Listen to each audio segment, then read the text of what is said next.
Bank Pembangunan Daerah Kalimantan Selatan secara simbolis menyerahkan bantuan CSR berupa penyediaan 1 unit mesin pengelolaan ratik kepada pemerintah Kota Banjarmasin.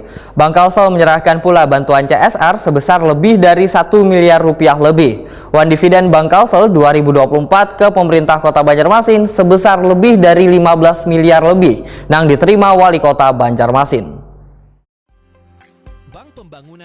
Bank Pembangunan Daerah Kalimantan Selatan secara simbolis menyerahkan bantuan CSR berupa penyediaan 1 unit mesin pengelolaan ratik kepada pemerintah Kota Banjarmasin. Yang diserahkan oleh Direktur Utama Bank Kalsel. Bantuan mesin penanganan darurat ratik senilai 125 juta rupiah ini diserahkan Direktur Utama Bank Kalsel Fahrudin kepada Wakil Wali Kota Banjarmasin Ananda di acara bertajuk Performance Review Meeting Triwulan 1 2025 di Hotel Ratan Inn Jalan Ahmad Yani 5,5 Banjarmasin Baisukan Rabu 16 April 2025.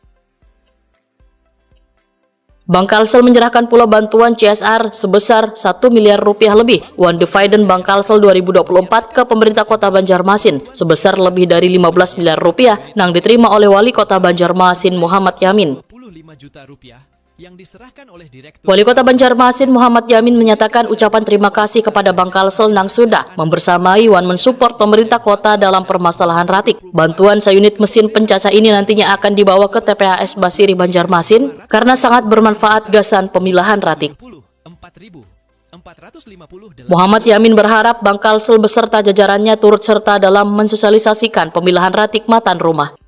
rupiah. Terima kasih juga atas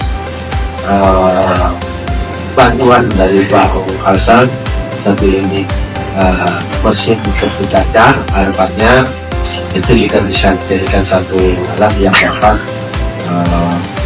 bermanfaat untuk kegiatan pemilahan sampah. Muhammad Yamin menyatakan pemerintah kota akan memprogramkan Nangkaya di negara Sakura Jepang untuk mensosialisasikan ratik sejak usia dini, yaitu mulai tingkat taman kanak-kanak wan sekolah dasar sudah dididik untuk memilah ratik.